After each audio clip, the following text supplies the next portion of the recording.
Hello students, ये screen पर जो आपको क्वेश्चन दिख रहा है ये जे एडवांस 2006 का है। ठीक है, हाई क्वाड्रेटिक इक्वेशन पर बेस्ड और 10th के अलावा कोई भी कंसेप्ट नहीं लगने वाला है। 10th बेस्ड ही है, relation between roots and coefficient of quadratic equation उसी पर बेस्ड है। लेकिन क्वेश्चन को लोगों ने खामखा यार टफ बना दिया इसको कि क्वेश्चन बड़ा टफ है। ऐसा कुछ है नहीं, बहुत फर्जी टाइप का ही क्वेश्चन है। लेकिन वो थोड़ी सी थिंकिंग जो इसमें लगती है बस वही लगाना है और 2 लाइन में इसका आंसर आ जाता है। मैंने एक नामी चैनल पर देखा, मैंने नाम नहीं लूँगा यहाँ पर, तो वहाँ के टीचर ने डिस्कस कर रहे थे। वो बोल रहे थे मैं इसको बहुत सालों से लगा रहा हूँ, अपनी 10th क्लास में था, फिर डिग्री भी लेते समय भी इसको मैंने लगाया इंजीनियरिंग कॉलेज के अंदर, तो मुझे ये बड़ा टफ लगा। ऐसा कुछ है नहीं यार, बड़ा फर्जी सा क्वेश्चन है। तो मैं इसको यहाँ पर सॉल्व करने वाला हूँ। ठीक है, मैं क्वेश्चन लिखता हूँ। यहाँ पर क्वेश्चन कुछ ऐसा है कि ये क्वाड्रेटिक इक्वेशन से 2 रूट दिए हैं। देखिए x square minus 10cx minus 11d this equal to 0। इसके रूट a और b हैं। ठीक है, और दूसरा क्वाड्रेटिक इक्वेशन ये है एक्स स्क्वायर माइनस 10ax और माइनस 11 का b दिस इक्वल टू 0। इसके रूट c और d। ठीक है, और बोला a b c d distinct है, बराबर नहीं आपस में। आपको बताना है a plus b plus c। Question आप देख रहे हैं यही पूछा गया है ना। ठीक है, तो आइए स्टार्ट करते हैं इस क्वेश्चन को सॉल्व करना। पहले तो हमें जो पता है रिलेशन बिटवीन रूट्स वो तो कम से कम लिख लें यहाँ पर। तो जो हमें पता है वो लिखेंगे। जैसे इसका सम ऑफ रूट क्या पता है यार, इसका सम ऑफ रूट आपको पता होना चाहिए कि सर मुझे इसका सम ऑफ रूट पता है a plus B equal to minus का b बाई ए, तो माइनस बी 10c हो गया यहाँ पर। ओके, और इस वाले का भी सम ऑफ रूट अगर निकालें तो c प्लस डी हो जाएगा 10a। ओके, अब अगर a plus B plus C plus D पूछा है तो इन दोनों इक्वेशन को जोड़ देते हैं। तो यहाँ से a plus B plus C plus D this equal to 10 times a plus C आ जाता है। अगर आपके पास a प्लस सी की वैल्यू आ गई तो क्वेश्चन सॉल्व हो गया। ठीक है, अब क्या करने वाले हम लोग देखते हैं कि इसमें क्या कर सकते हैं। तो a प्लस सी हमें निकालना है हाल फिलहाल। एक काम करते हैं, अब नेक्स्ट स्टेप क्या करने वाले हैं कि इसमें जो इसका रूट देखो, a और c किसका रूट है, a इसका रूट है, c इस क्वेश्चन का रूट है। तो इसमें a डाल के सेटिस्फाई करने वाले हैं। तो a पुट कर दें इसमें, तो a square minus 10ac minus 11d this equal to 0। और यहाँ पर c पुट कर दे तो ये हो जाएगा c स्क्वायर माइनस 10ac और माइनस का 11b this equal to 0। Okay, अब एक काम करते हैं, a और c में रिलेशन से तो ये तो काट देते हैं, प्लस सेपरेट करेंगे तो दो कट जाएगा, तो ये सेपरेट कर देते हैं। तो माइनस प्लस और ये प्लस हो जाएगा, तो ये हो जाएगा a square minus C square. Okay, और ये दोनों कैंसिल हो गया और दिस इक्वल टू ये इधर जाएगा तो प्लस में हो जाएगा, 11 कॉमन हो जाएगा और माइनस इस साइड जाएगा ना। दोनों अगर जोड़ेंगे इसी साइड, एक काम करता हूँ मैं जोड़ के दिखा देता हूँ, आप कंफ्यूज मत होना। तो यहाँ पर मैं प्लस का 11 टाइम्स b माइनस डी हो जाता है, ये दिस इक्वल टू 0।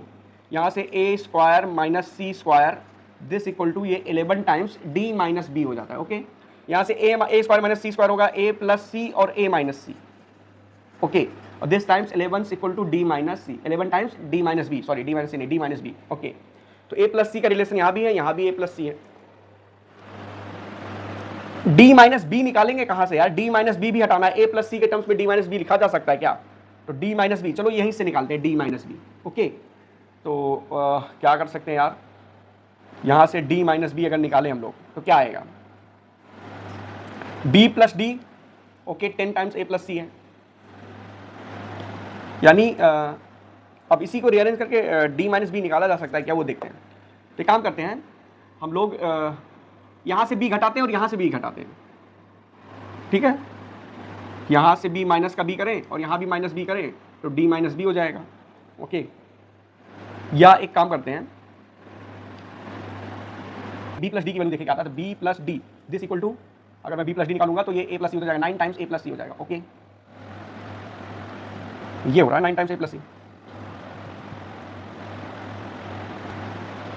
अगर मैं इसको घटा दूं यार, एक मिनट, मुझे आ गया समझ में यार भाई, यहाँ पर d माइनस बी आएगा क्या जब इन दोनों इक्वेशन को मैं घटा दूंगा। ठीक है, यानी पूछा तो ये गया था, ये क्वेश्चन मार्क तो इसी पर है, लेकिन अब इसको क्वेश्चन अगर फर्स्ट और सेकंड माना गया होता तो इन दोनों का अगर डिफरेंस लूंगा तो सेकंड माइनस फर्स्ट कर दूं, अगर सेकंड माइनस फर्स्ट कर देता हूँ तो d माइनस बी आ जाएगा। तो यहाँ से d माइनस बी इस साइड और c माइनस ए भी हो जाएगा, plus c minus A this equal to 10 times a minus C हो जाएगा। ओके, ये उधर जाएगा, बड़ा सिंपल सा था यार। तो d माइनस बी हो जाएगा आपके पास, ये इधर जाएगा तो a माइनस सी और हो जाएगा, ये जुड़ जाएगा इसमें a minus C, a plus का होगा, c माइनस का होगा, तो a माइनस सी इस साइड जुड़ जाएगा, तो ये 11 टाइम्स a माइनस सी हो जाता है। यानी अपने पास d माइनस बी की वैल्यू आएगी 11 टाइम्स a माइनस सी। बस यही ट्रिक था यार इसमें, मतलब ऐसे ही कुछ था।